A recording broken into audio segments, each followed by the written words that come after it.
오늘 마태복음의 말씀은 예수님께서 귀신 들린 아이를 고치시는 그 사건에 관한 말씀입니다. 그런데 바로 이 기적을 예수님께서 베푸시기 전에 먼저 예수님께서는요, 변화산을 올라가셨다가 내려오셨습니다. 변화산에서 예수님은 예루살렘에서 당할 그 십자가, 그 고난을 이길 준비를 하셨던 것이죠. 그래서 이 변화산에서 예수님은 하나님의 아들이시다, 인류를 구원할 메시아다라고 하는 것을 다시 드러내셨습니다. 예수님의 얼굴은 너무나 해같이 밝게 빛났고요, 그 옷은 정말 하얀 광채로 뒤덮였습니다. 한마디로 말씀을 드리면은 예수님께서 부활하셔서 어떻게 될 것인가 하는 그 모습을 하나님께서는 다시 재현시켜 주신 것이죠. 그런 놀라운 광경을 이제 세 제자, 함께했던 베드로와 요한과 또한 야고보가 목격을 했습니다. 얼마나 큰 충격적이고 정말 신비하고 경이로운 체험이었는지 모릅니다. 이제 그것을 다 마치고 주님께서 내려오셨습니다. 이제 내려오는데 한 사람이 예수님의 그 무릎을 꿇고 예수님 앞에서 이렇게 간청을 합니다. 오늘 15절의 말씀인데요. 주여, 내 아들을 불쌍히 여기소서. 그가 간질로 심히 고생하여 자주 불에도 넘어지며 물에도 넘어지는지라 라고 이렇게 호소합니다. 그러면 이 말에 그 아버지의 그 슬픔, 그 고통을 우리가 짐작할 수 있습니다. 이 아들이 간질을 앓고 있었다는 것이죠. 그래서 이 간질이라고 하는 헬라 말은요, 세르니아 제타이라고 하는 헬라 말을 씁니다. 제가 굳이 또 헬라 말을 여러분께 소개해드린 이유는 바로 그것을 직역을 해버리면 달의 공격을 받는다라고 하는 의미가 있습니다. 영어에서 보게 되면은 그 사람이 정신이 나갔다, 좀 미쳤다 그랬을 때에 영어 표현은 이제 lunatic이라고 이렇게 표현을 하죠. 이 lunatic이라고 하는 것은 바로 lunar 해서 이 달과 관계되는 단어입니다. 그래서 이 고대 사람들이 이 간질병이라고 하는 것은 달의 영향을 받아, 그러니까 이 초자연적인 힘에 의해서 또한 영향을 받고 귀신이 들리기 때문에 어쩔 수 없는 그 상황을 표현하는 것이죠. 그래서 그때의 그 생각들이 아직도 우리 일상생활 용어에도 젖어들고 있습니다. 아무튼 귀신에 붙잡혀서 생긴 병으로 알고 있습니다.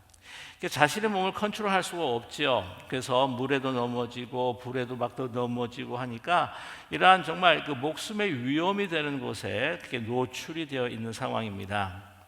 인간의 힘으로 고칠 수 없는 정말 치명적인 병이면서 그 인생에 있어서 정말 태산과 같은, 큰 산과 같은, 정말 넘기 힘든 그러한 문제였습니다.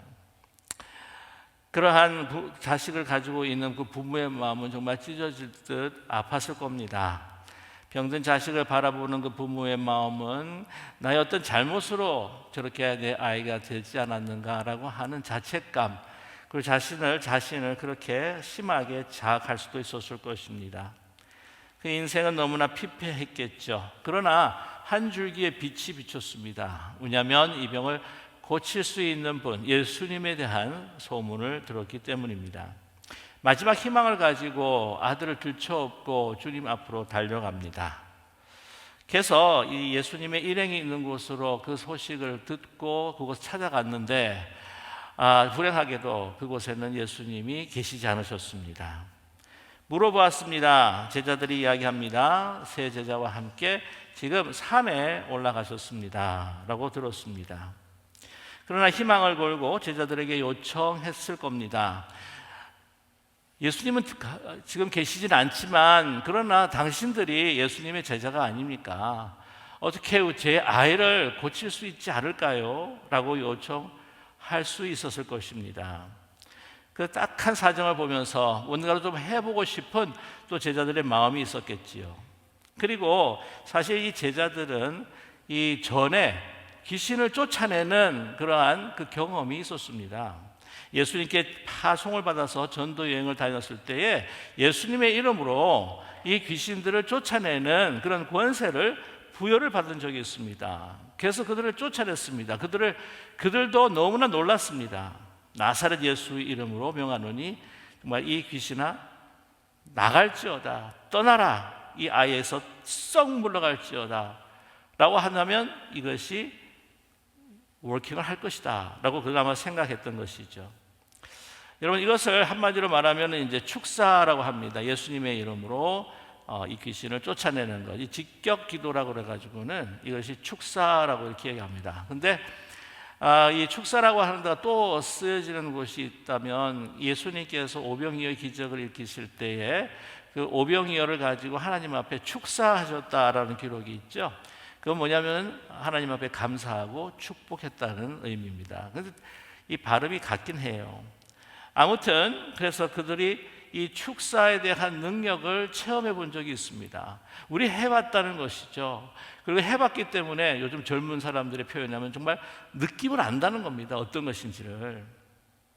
그래서 예수님이 계시지 않으니까 또한 이 기회가 또 우리가 행할 수 있는, 좋은 일을 할 수 있는 기회가 되지 않겠느냐.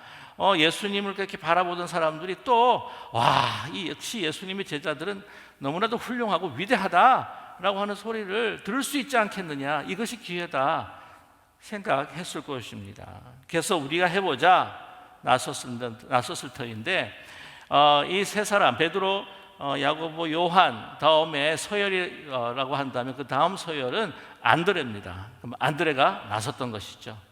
그래서 손을 탁 얹고 나사렛 예수 이름으로 명하노니 귀신아 썩 물러갈지어다. 그런데 고쳐지지가 않습니다. 그때 이것을 탁 보고 있었던 그 다음 서열의 그 빌립이 보면서, 아니 안드레 형제요, 아니 왼손으로 하면 안 돼요. 오른손으로 해야지. 나 하는 거 잘 보세요. 그러면서 이렇게 오른손에 대고 또 다시 명령합니다. 나사렛 예수 이름으로 명하노니 귀신아 썩 물러갈지어다. 그런데 고쳐지지를 않습니다. 역사가 안 일어나요. 근데 그에서 보고 있었던 도마가, 아니 예수님께서 오른손으로 했지만 우리가 제자인데 그래도 우리는 두 손으로 하면 될 거야. 나 하는 거 잘 보라오 하면서 이렇게 딱 두 손을 가지고 나사렛 예수 이름으로 명하노니 귀신아 썩 물러갈지어다. 근데 뭐 요동도 안 치는 거예요. 아무런 효과가 없습니다. 그랬더니 그 다음에 마태가 보고, 야 그래도 우리가 힘을 합치면 되지 않겠니?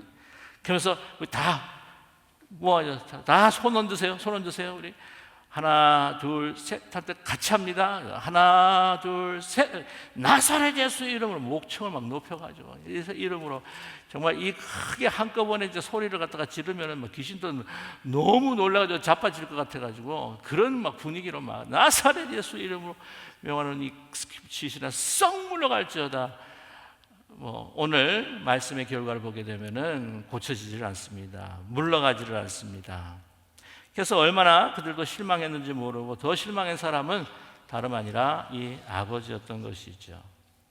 그러나 그 아버지는 끝까지 기다렸습니다. 예수님을 기다렸던 것이죠. 그래서 예수님께서 오시자마자 그런 무릎을 꿇고 이 사정 이야기를 합니다. 자기 아이가 지금 이 귀신이 들려서 이런 상황에 있으니 정말 고쳐주십시오, 불쌍히 여겨주십시오 라고 간청을 합니다.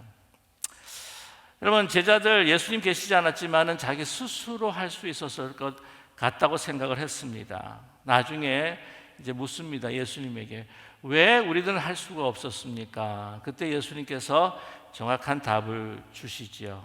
근데 그 전까지 그들은요, 자신들이 이런 일들을 행했기에, 이런 일들을 우리는 경험했기에, 이런 일들을 자신들이 직접 해보았기에 우리는 정말 좀 특별한 예수님의 제자여 사람들이다, 믿음의 사람들이다 라고 생각했던 거예요. 사실 그것은 오해였고 착각이었죠. 예수님과 먹고 자고 3년을 생활을 했습니다. 기적을 일으키는 것들을 보았죠. 뿐만 아니라 예수님께서는 12제자들을 파송을 합니다. 그러면서 어떻게 하시느냐, 주님께서 보내실 때 사실 그들에게 그 권세와 그 능력을 주님께서 주셨습니다. 마태복음 10장 1절을 보게 되면 예수님께서 제자들에게, 예수께서 그의 12제자를 부르사 더러운 귀신을 쫓아내며 모든 병과 모든 약한 것을 고치는 권능을 주시느니라, 이렇게 말씀하고 있습니다. 권능을 주셨다는 거예요. 권세를 그들에게 부여해 주셨습니다. 그 권세를 가지고 가서 명령을 순종하면서 그들이 사역을 했을 때에 누가복음 10장 17절에는요, 그들이 파송되었던 그들이 너무 기뻐합니다. 이 12제자를 파송했던 적이 있었고 또한 70인들을 파송한 적이 있었는데 이 10장 17절에는요 70인들도 기뻐하며 돌아오는데 오늘 말씀 보면 누가복음 10장 17절에는 70인이 기뻐하며 돌아와 이르되 주여 주여 주의 이름이면 귀신들도 우리에게 항복하나이다.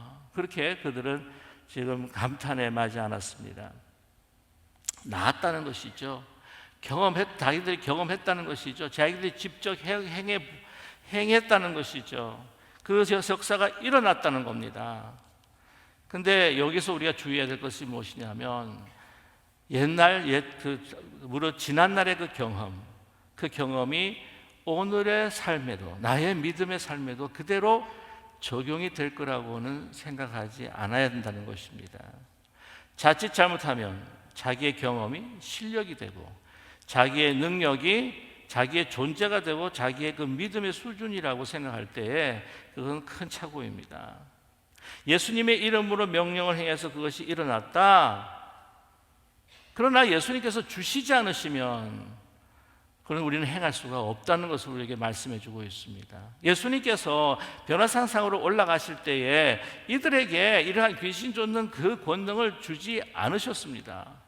물론 예수님께서 12제자를 파송하실 때 그리고 지금 이 변화산 이후에 이 아이를 고치는 이 사건 가운데의 그 시간의 차이라고 하는 것은 며칠이 되지 않아요. 그러나 며칠이 되지 않기 때문에 내가 아직도 그 권세, 아직도 그 권능, 아직도 그 믿음, 그것을 내가 가지고 있다, 내가 소유하고 있다? 아니라는 것이죠. 순간순간 매일매일마다 주님께서 주시는 그 권능, 주님께서 주시는 그 은혜 속에서 우리는 살아가고 있습니다. 그것을 고백한 것이 바울이 아닙니까? 나의 나된 것은 오직 하나님의 은혜일 뿐이다. 매일매일의 삶을 내가 그리스도와 함께 죽고 그리스도와 함께 사는 인생이다. 내가 예수 그리스도를 믿고 내가 그리스도의 사도가 된 것은 내가 실력이 있어서 그 믿음을 가지고 내가 지식이 있고 지성이 있어서 그것을 다 연구한 결과 내가 믿은 것이 아니라 하나님의 강권적인 은혜로 벌레보다 못한 나의 이 존재를 사랑하셔서 하나님께서 주셨기에 내가 살아있고 하나님이 믿음과 은혜를 주셨기에 내가 사도가 된 것이다. 주셨기에 받는 거예요. 소유하는 것이 아닙니다. 내게 믿음이라고 하는 것이 장착이 되어 있는 것이 아니에요. 소위 말하면 우리 가정제품 보게 되면 많은 것들이 빌딩이 되지 않습니까? 아니라는 거죠. 제자들 자신이 고치려고 했을 때에 예수님께서 내려오십니다. 아니, 우리는 그런 권능을 올라가실 때 아직 받지 못했습니다. 예수님께서 오실 테니까 조금만 기다려 주십시오. 오래 걸리지 않을 겁니다. 예수님 곧 내려오실 겁니다. 라고 이야기했으면 얼마나 좋았을까. 이런 부끄러움과 당혹스러운 순간을 그들이 경험하지 않았을 겁니다. 제자들의 그 실패로 인해서 낙심된 아버지지만 그러나 예수님을 기다렸던 것이죠. 16절의 말씀에 보면 내가 주의 제자들에게 데리고 왔으나 능히 고치지 못하도이다. 그랬을 때 예수님께서요 흥미로운 말씀으로 대답하십니다. 17절 말씀에 믿음이 없고 패역한 세대여 내가 얼마나 너희와 함께 있으며 얼마나 너희를 참으리요 그를 이리로 데려오라 하시니라 라고 말씀합니다. 여기서 패역하다라고 했을 때에 이 헬라 말은 디스트람메네라고 하는 헬라 말을 씁니다. 디스트람메네. 제가 또 이렇게 소개하는 것은 거기에 대한 중요한 의미가 있기 때문이죠. 영어 번역서를 보게 되게 되면은 이 부분을 little faith라고 그렇게 이야기해요. 보통 a little faith, 그 부정 관사가 붙게 되게 되면 조금한 faith, 그 다음에 믿음이라고 이렇게 하지만 little faith 하면 거의 없는 상황을 사실은 이야기합니다. 그래서 어떤 다른 번역을 보게 되면 so little faith예요. 작아도 너무 작은 faith입니다. 그런데 오늘 이 디스투람메네라고 하는 것은요, 그 의미를 깊이 살펴보면 패역하다라고 하는 그 말씀은 이 말 하나님의 계획과 구원하시는 것에 대해서 목적에 반대되는 것이다 라고 이렇게 이야기합니다. 그래서 이 작은 까닭이라고 하는 것은 믿음이 없다는 거예요. 하나님을 향한 믿음과 반대되는 믿음이라는 것을 우리에게 말씀해 주고 있습니다. 주님께서 권능을 주실 때에 능력을 행할 수 있는데, 또한 이것은 하나님의 영광을 위해서, 하나님의 영광을 드러내기 위해서 이것을 주셨는데, 자신들이 가지고 있는 것으로 착각을 하고 자기들이 과시하고 자기들이 예수 그리스도의 예수님의 제자라고 하는 것을 나타내기 위해서 이렇게 했다고 하는 것이죠. 오늘 말씀을 보게 되게 되면은 예수님께서 말씀합니다. 그들이 믿음이 없었다는 거예요. 믿음이 없다는 겁니다. 있는 것이 아닙니다. 그들이 믿음이 갖고 있다면 자신들의 자신감의 믿음이라는 거예요. 자신의 믿음입니다. 하나님을 향한 믿음이 아니라는 거예요. 그래서 우리가 믿음이 많아 보이는 것 같지만 아니라는 거죠. 그들이 가지고 있는 믿음에는 자신들의 자신감, 자신들의 경험, 그것으로 인해서 자기들이 위대한 예수님의 제자라고 하는 것을 드러내고 싶은 교만함이 있었다는 겁니다. 근데 여기서 얼마만큼의 믿음이 있어야 이러한 태산과 같은 불가능한 것을 일으킬 수가 있는지 예수님께서 말씀해 주세요. 본문 20절의 말씀에 이르시되 너희의 믿음이 작은 까닭이니 진실로 너희에게 이르노니 만일 너희에게 믿음이 겨자씨 한 알만큼만 있어도 이 산을 명하여 여기서 저기로 옮겨지라 하면 옮겨질 것이요 또 너희가 못할 것이 없으리라.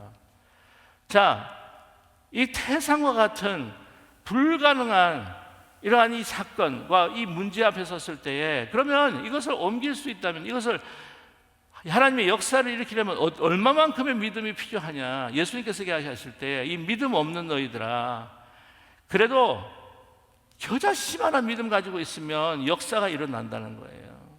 겨자씨만한 믿음. 겨자씨는 여러분 아시다시피 씨앗 중에서 정말 작은 씨앗입니다. 여러분 영상을 보시지 않아도 얼마나 작은 것이 겨자씨에 대한 설교도 많이 들으셨기 때문에 그 사이즈를 아실 수가 있겠죠.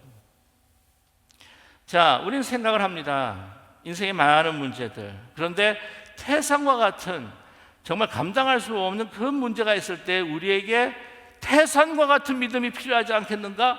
그렇게 생각 들지 않습니까? 태산과 같은 믿음, 문제가 생겼을 때 정말 태산과 같은 믿음과 용기가 있어야 이걸 내가 넘어갈 수 있다고 생각하지 않습니까? 이게 옮겨질 거라 생각하지 않습니까? 아니라는 거죠. 겨자씨만한 믿음입니다. 그런데 그 겨자씨만한 믿음, 나에 대한 자신감에 대한 믿음이 아니라 정말 예수님만 할 수 있다고 하는, 예수님만을 붙들고 예수님께서 하실 수 있다고 하는 그 작은 겨자씨만한 믿음이 있다고 한다면 그 겨자씨 믿음이, 여러분 그 안에 믿음의 생명력이 그렇게 있다면 어떻게 됩니까? 이 겨자씨가 나중에는 큰 겨자 숲을 이루는 것처럼 하나님의 역사가 일어난다는 것이죠. 왜? 겨자씨만 믿음을 가지고 있어도 그 겨자씨만한 믿음을 보시고 역사하시는 분은 태산보다 크신 하나님이시기 때문입니다. 우리의 필요한 것 태산 같은 믿음이 아니에요. 그리고 우리가 태산 같은 믿음을 가질 수 없는 존재라고 하는 것을 또한 이 태산 같은 문제를 통해서 우리에게 가르쳐 주신다니까요. 우리 살아가면서 내가 참 신앙생활 오래 하고 또한 우리가 예배를 많이 드리고 그래서 제가 목사고 또 나는 직분자고 오랜 4대째 3대째 또 우린 또 신앙생활 몇십 년째 하고 그렇게 우리가 믿음이 많은 것 같지만 여러분 감당할 수 없는 태산과 같은 큰 문제 앞에 내가 봉착을 했다? 보통 우리가 살아가면서 그런 문제를 당하지 않을 때 보통 보게 되면 이제 능선과 같은 게 있잖아요. 이거 가볍게 올라갈 수 있는 능선. 그런 거 앞에는 내가 내 믿음이 태산과 같다라고 하는 느낌이 들죠. 그런데 진짜 태산과 같은 산이 뚝 앞에 서 있을 때는요, 나 저거 못 올라가. 내 믿음이라고 하는 게요, 정말 겨자씨보다 작아지지 않습니까? 우리가 살아가면서 내가 핸들할 수 있고 내가 조정할 수 있는 그런 문제가 있을 때, 요거 졸졸졸졸 흐르는 그 개울물 같은 거, 그 앞에 딱 섰을 때 내 믿음이라고 하는 것이 그냥 한강다리처럼 그냥 큰 그런 아주 든든한 다리와 같은 믿음처럼 느껴지지 않습니까? 그런데 한강과 같은 홍해 같은 한강과 같은 엄청난 강이 내 앞에 놓여 있을 때에 우리의 믿음이라고 하는 것이 어떨까요? 못 건너가겠어. 이 다리가요, 한강 다리가 아니라 아주 시로라기 같은, 아주 동아줄과 같은 믿음이 바로 우리 믿음이 되는 것이 아닙니까? 하나님께서 우리에게 고난과 시련을 주시는 것은 여러 가지 목적이 있지만 그 중에 중요한 목적 중에 하나가 무엇인지 아시나요? 우리는 우리의 자신과 우리의 경험, 우리의 쌓아놓은 정립된 우리의 신앙의 연수, 내가 이 정도로 살아가고 이 정도의 직분을 받고, 그래서 내가 그런 만큼 믿음에 나는 그래도 견고한 믿음을 갖고 있어. 그걸 다 그 신화를 완전히 부숴주시는 것이 바로 우리 앞에 놓인 태산과 같은 깊은 골짜기와 같은 큰 건널 수 없는 강과 같은 시련이 바로 그 목적이라는 것이죠. 그래서 우리는 이 믿음이라는 것이 우리가 소유하는 것이 아닙니다. 주셔야 얻게 되는 거예요. 저도 목사입니다마는 목사가 매일매일 말씀 묵상하지 않고 매일 하나님 앞에 내가 무릎 꿇지 않고 매일 철저하게 주님 앞에 예배를 드리지 않는다고 한다면 그 믿음, 엄청난 태산과 같은 문제 앞에서 꼬꾸라질 수밖에 없는 것이 바로 목회자예요. 목사라고 해서 믿음이 이만큼 늘 들어온 이야기가 아닙니까? 믿음에는 마일리지가 없어요. 마일리지 좋아하지 마세요. 그건 신화일 뿐입니다. 매일매일 여러분, 우리가 살아가는 것도 여러분 매일매일 하나님께서 은혜를 주셔야 우리가 살아갈 수가 있습니다. 우리가 매일 믿음 생활하는 것도 우리가 하나님 앞에 그 믿음을 간구할 때에 믿음을 주심으로 우리가 살아갈 수가 있는 겁니다. 당연히 생각해서는 안 되죠. 내가 이만큼 신앙생활했고 이만큼 헌금생활을 했고 이만큼 내가 찬양대로서 섬겼고 이렇게 오랫동안 이렇게 했기 때문에 나는 그래도 이 정도의 믿음, 그래서 우리는 그래도 맨 처음 믿는 것처럼 내가 아무 믿음이 없는 것처럼 우리는 철저하게 하나님 앞에 간절한 절박한 마음으로 믿음을 구하지 않고 하나님 앞에 예배 드리지 않고 말씀을 묵상하지 않고 항상 늘 설렁설렁 대강대강 대충대충 기도를 해도 그냥 설렁설렁, 말씀을 봐도 그냥 대강대강, 예배를 목숨을 들이면서 해야 되는데도 예배도 그냥 대충대충 어영부영으로 아니라는 거예요.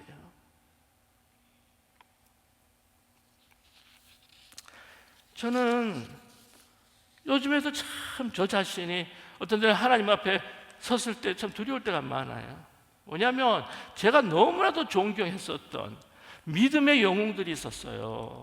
그분들의 어떤 그 인사이트, 그분들이 전하는 그 세미나를 통해서 받는 감동들, 우리 한국의 목사님 목회자들과 목뿐만 아니라 이 미국의 또한 외국의 목회자들 그리고 변론가들, 그런데 요즘에 보면 그들이 믿음의 영웅이라 생각했고 믿음의 사람들이라 생각하는 분들이 얼마나 추락들을 하고 있는지. 믿음에는 영웅이 없습니다. 믿음에는 노련한 사람도 없어요. 믿음의 마일리지를 쌓아놓은 사람이 없습니다. 요즘에 젊은 사람들 가운데 꿈이 뭐냐, 100만 마일리지 무슨 멤버가 된다고 그렇게 하는데 믿음에는 그런 거 없어요. 다 뭐든지 처음으로 시작해야 합니다. 내가 처음 믿은 감격으로, 처음 믿은 그 믿음의 그 기쁨으로, 그 처음 믿음의 그 사랑으로 항상 매일매일을 순간순간을 거듭나면서 하나님 앞에 그 믿음을 위해서 간구하고 하나님을 붙들어야만 합니다. 그럼 이 아버지가, 제자들이 예수님에게 기도해야, 예수님께 간구해야 될 것이 무엇이었는지, 오늘의 똑같은 이 사건이 어디에서 나타나냐면요, 이 마가복음 9장에서 나타나요. 똑같은 사건입니다. 근데 조금 더 이 마가복음에서는 여기에 마태복음에 기록되어 있지 않는 그 기록들을 조금씩 우리에게 소개해 주고 있어요. 마가복음 9장 22절과 24절에 이렇게 기록되어 있습니다. 그 아버지와 예수님의 대화예요. 22절에 귀신이 그를 죽이려고 불과 물에 자주 던졌나이다. 그러나 무엇을 하실 수 있거든 우리를 불쌍히 여기사 도와주시옵소서. 그때 예수님께서 말씀하시죠.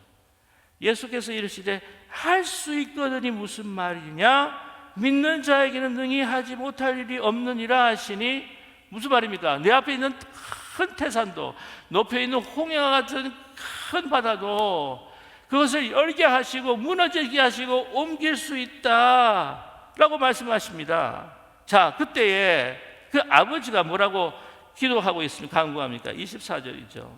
곧 그 아이의 아버지가 소리를 질러 이르되 내가 믿나이다. 그런데 나의 믿음 없는 것을 도와주소서. 그거예요. 태산과 같은, 홍해와 같은 시련과 역경이 우리 앞에 닥칠 때에 주님께서 우리에게 듣고자 하시는 바로 그 간구가 뭐냐? 불쌍히 여겨주십시오. 주님 불쌍히 여기서 도와주십시오. 그리고 내가 정말 믿기를 원하는데, 아시죠? 주님이 아시고 나도 사실 살펴보면 아는데 내가 믿음이 없습니다. 제가 믿음을 가질 수 있도록 믿음 없는 것을 도와주십시오. 주님께서 주시지 않으면 우리는 믿음을 가질 수 없는 사람이죠. 나의 경험과 나의 자신감, 내가 가지고 있는 축복, 이걸 통해서 내가 잘 믿는다, 우리 착각하지 마십시다. 내가 이만큼 생활했고 헌신했고 봉사했다고, 내가 믿음의 마일리지를 쌓았다고, 축적했다고 착각하지 말자고요. 지금은 우리가 편안한 생활을 할 수도 있겠지만, 그러나 날이 갈수록 우리의 육신이 후패해지고 모든 것들을 상실해가는 그 순간순간들 속에서 태산과 같은 문제가 우리 앞에 떡 하고 놓일 때에 우리는 겨자씨만한 그 믿음을 가질 수 없는 존재다. 만약에 그 겨자씨만한 믿음을 가질 수 있었다면 그것은 하나님의 은혜였다. 주님께서 주신 것이다.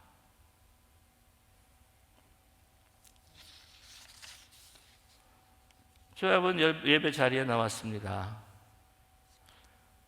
모든 걸 다시 매일 순간 우리의 믿음 없음을 주님께 간구하고, 주님께서 주시지 아니하시면 저는 믿을 수 없는 사람입니다.